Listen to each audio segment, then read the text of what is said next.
올해 9월 통일부는 대규모 조직 개편을 하면서 국내외 통일인식과 북한 이해 재고를 전담하는 통일인식 확산팀이란 부서를 신설했습니다. 일반인의 접근이 어려운 북한의 실상을 국내외에 적극적으로 알리겠다는 취지인데요.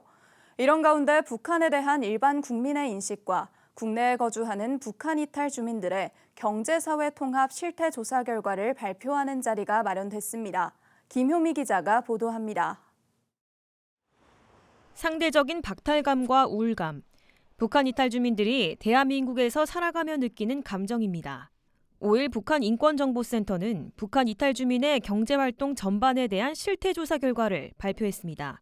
국내에 거주하는 15세 이상의 북한 이탈 주민 약 3만 명에 대해 조사가 이뤄졌습니다. 가장 높은 비율을 차지하는 북한 이탈 주민들의 경제활동 인구 연령 비율은 40대와 50대, 직업별 취업자 비율에는 단순 노무 종사자나 서비스, 판매 종사자 비율이 높았습니다. 근로소득액을 볼 때 일반 국민 대비 70% 수준으로 조사됐습니다. 작년과 올해 100만 원 이하의 저소득층 같은 경우는 비율이 다소 증가함을 볼 수가 있습니다.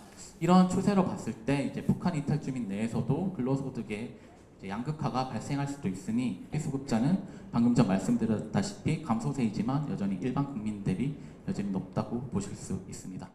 북한에 있는 자신의 가족들에게 생활비 등 자금을 보내는 대북송금은 매년 한두 번씩 평균적으로 보내는 것으로 조사됐습니다. 1인당 송금 평균 총액은 367만 원 수준을 보였습니다. 북한의 경제 상황으로 가족에 대한 걱정과 그리움, 정착 과정에서의 심리적인 불안정성을 호소했습니다. 그리고 차별이나 편견이 없는 해외로 이주하고 싶다는 응답도 있었습니다.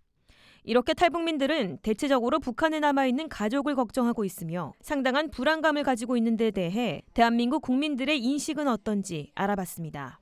기본적으로 북한 인권에 대해서 65% 정도가 관심이 있는 이유를 보면은 첫 번째는 이제 북한 사람들의 빈곤과 고통이 안타까워서, 두 번째로는 북한 인권에 인권 탄압이 심해서 관심이 없다라고 하는 이유를 보게 되면 별다른 해결책이 없어서 우리 스스로가 할 수 없는 영역에 대한 어떤 한계성 때문에 관심이. 북한 난민이 대규모로 발생할 수 있는 상황에서도 일반 국민들은 모두 수용해야 한다가 2018년 30% 후반대의 응답률을 기록했지만 지난해와 올해에는 40% 이상의 응답률을 보이며 같은 동포로 보는 것에 대한 인식이 높아지고 있음을 알 수 있었습니다.